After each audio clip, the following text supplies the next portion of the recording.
Eh bien, chers amis, bonjour. Nous sommes à Toulouse au Meet au mois de novembre avec le nouveau salon Auto-Moto Mobilité. Alors bien sûr, des centaines de voitures consacrées principalement à l'électrique. Bon, c'est pas ma faveur, mais tout de même, c'est à voir et c'est à découvrir. Donc, quelques clins d'œil sur des coups de cœur, comme j'ai l'habitude de faire.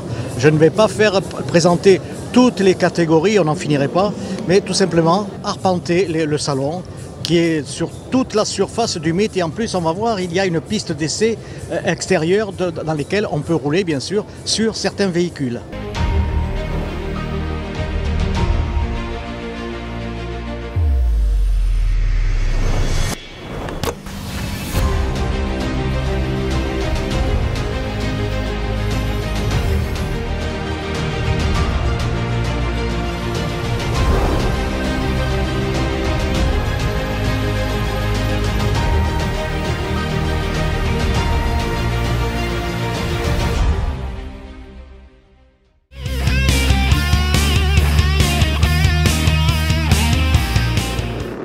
À mi-chemin, entre la mobilité aérienne et terrestre, les rêves se sont succédés au cours des siècles.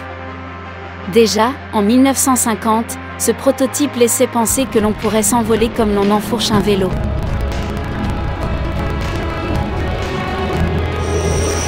Aujourd'hui, la réalité dépasse la fiction. L'ingéniosité du cerveau humain est bien la preuve que tout est possible, voire même l'impossible, c'est possible, disait Pierre-Georges Latécoère, l'avionneur français en 1920.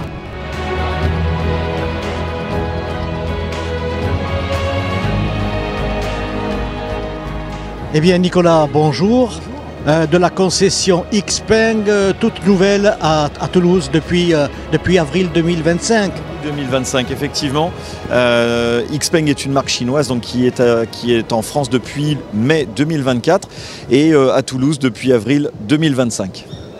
Alors, cette machine derrière nous, que l'on va voir un peu plus en détail, elle intrigue, elle est phénoménale parce qu'elle vole, hein, mais pas ici bien sûr à cause des lois et puis tout là.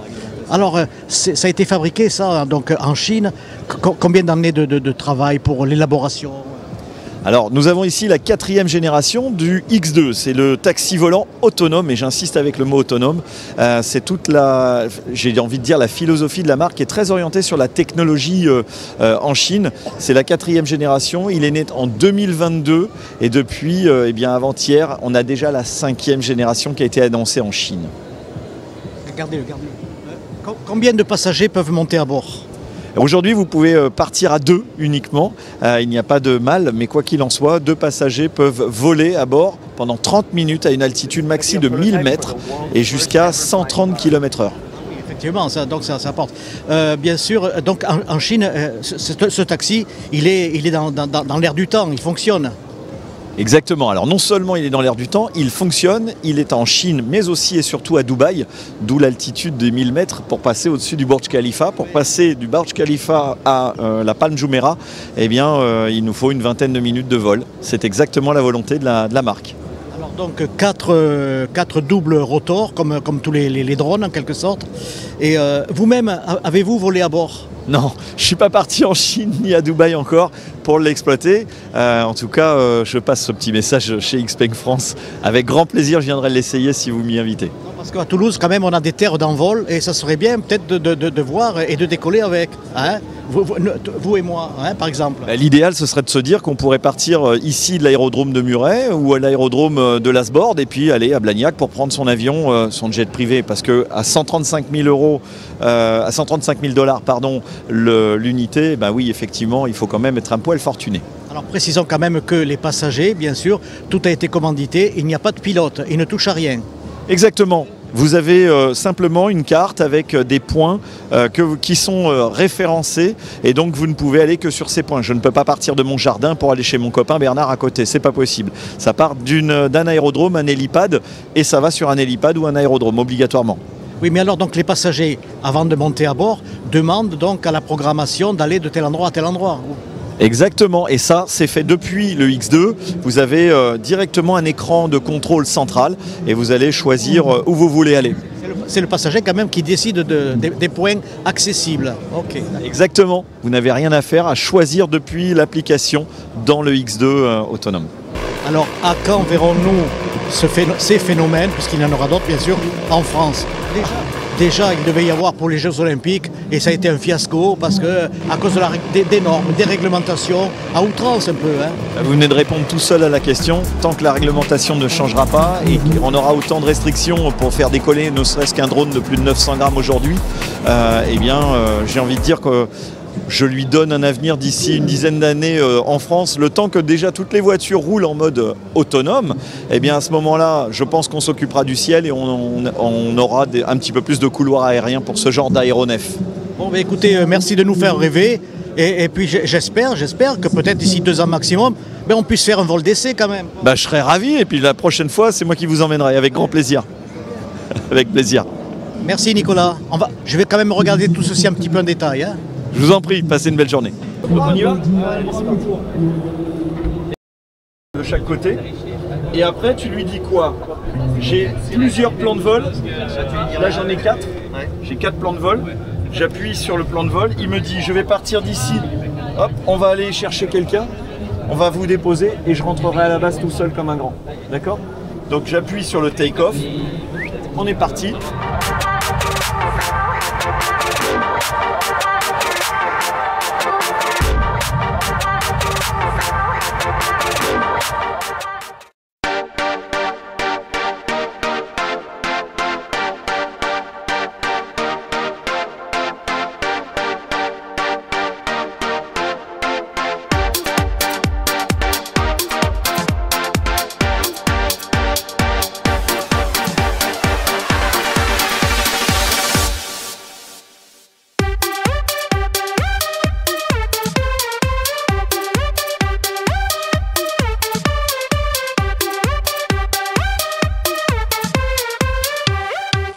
Le salon auto-moto-mobilité, c'est aussi évidemment bien sûr le tout électrique.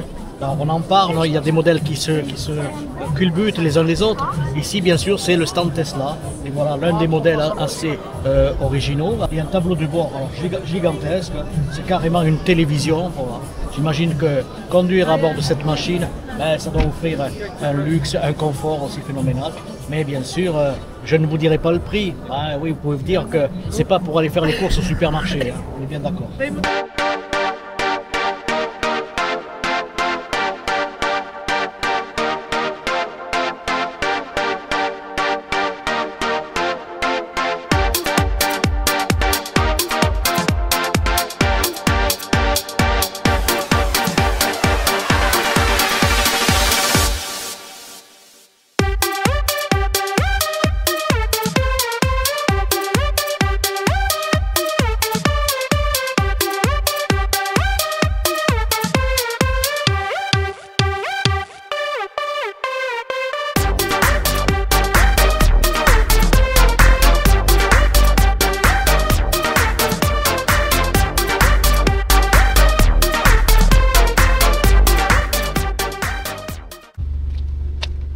Bonjour Miguel.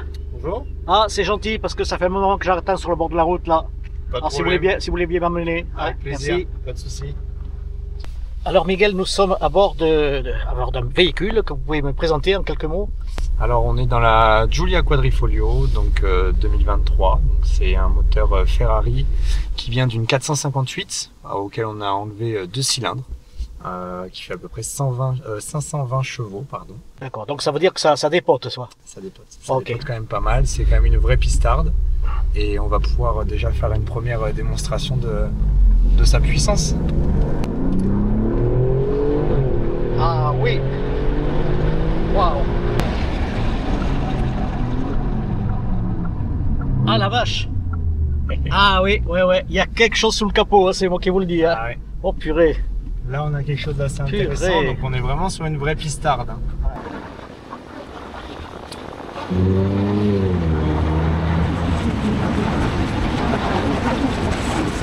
Bien sûr, c'est une marque indémodable qui a toujours le prestige de l'élégance, de la vitesse. Une grande histoire. Ouais. Alfa Romeo a aussi Alfa, sa part d'histoire.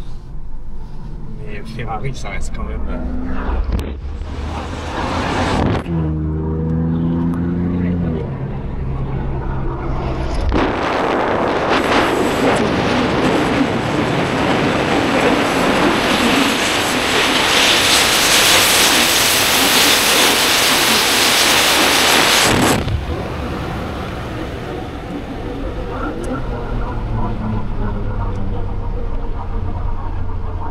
On est obligé de freiner, on n'a pas le temps de se lancer que c'est sûr. Hein.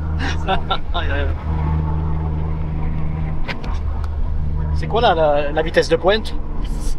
Max, on est à 308 km/h. 310 308. 308 précisément, attention, hein, surtout le 8. Hein. 308. Autrement dit, il vaut mieux pas qu'il y ait des gendarmes et des radars sur la route, sinon je crois qu'on serait bon pour une saisie automatique. C'est ça. Saisie du permis et du véhicule. Ouais.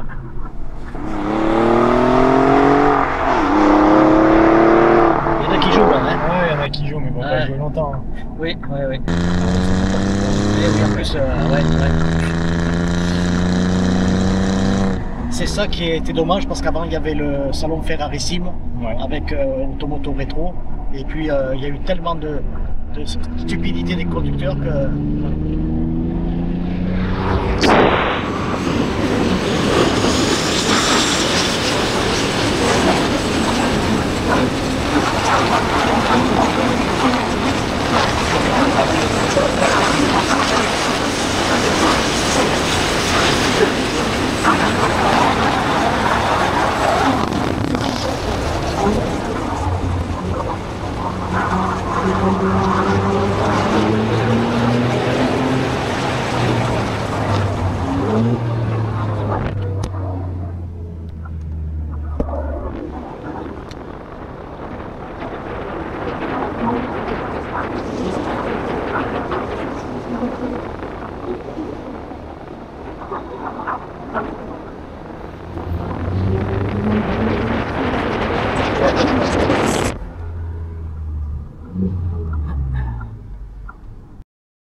Bonjour Alexandre et toute la petite famille.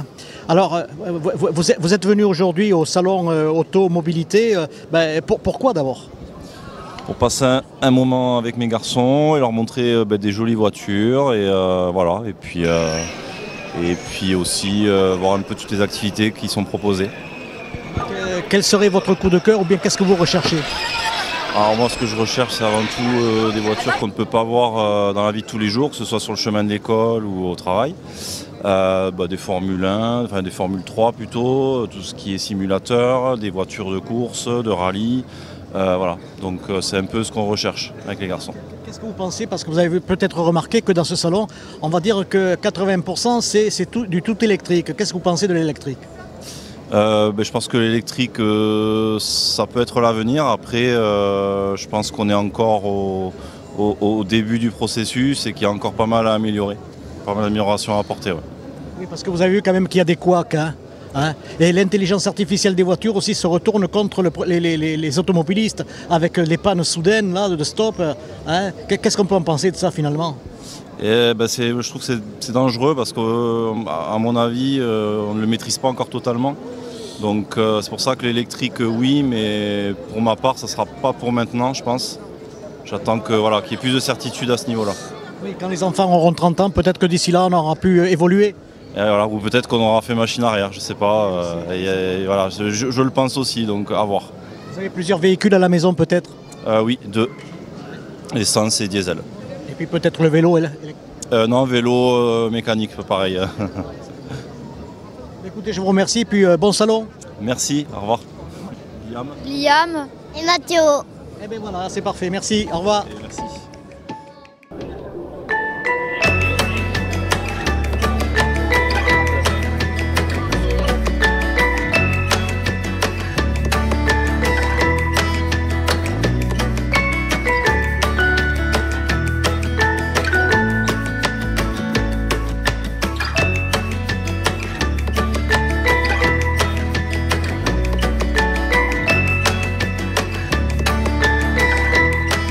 Notre reporter aime bien les extrêmes. Passer du plus gros au plus petit, ou bien du plus original au plus extraordinaire. Ce modèle fait figure d'un jouet. Mais croyez-moi, un jouet dont on aimerait avoir en plus de sa propre voiture classique. Sachez qu'il est proposé à partir de 16 ans, voiture sans permis. Je m'appelle Franck Bergon, je suis représentant du groupe Renault. Et là, vous êtes en face de la Mobiles Duo, d'accord, qui est une des marques du groupe Renault. C'est un véhicule qui est aujourd'hui sans permis, avec 160 km d'autonomie. Et la particularité, si vous voulez bien regarder, c'est que c'est un véhicule qui a 2 places. Et par rapport à ça, il y a aussi un airbag. On est les seuls aujourd'hui constructeurs à proposer donc l'airbag. Je ne sais pas si vous avez l'occasion après d'aller visiter les stands concurrents, mais vous verrez qu'on est le seul constructeur. Voilà. C'est un super produit à moins de 10 000 €. Et surtout, ce qui est important, c'est qu'il y a 160 km d'autonomie. Est-ce qu'il est conçu pour les jeunes conducteurs? Tout à fait. C'est pour ça qu'on l'a conçu. 2 places, comme je vous l'ai dit tout à l'heure. Une place pour le conducteur et une place aussi derrière. Sans permis. Voilà. À partir de 16 ans, sans permis, moins de 10 000 €. C'est un modèle qui nous est arrivé il y a de cela 6 mois. Il est disponible dans le réseau Renault. Il est disponible à l'essai également. Vous pouvez le voir au niveau du duo. L'empattement, il fait 1,30 m de large. Je suis à bord de ce petit bijou, petit, mais je pense qu'il a un avenir certain. Voilà. Donc on va fermer les portes, vous allez voir. Donc ce sont des portes papillons qui sont fermées.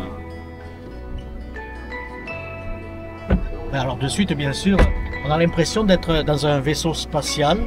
Et l'autre côté, voilà. Parfait, voilà.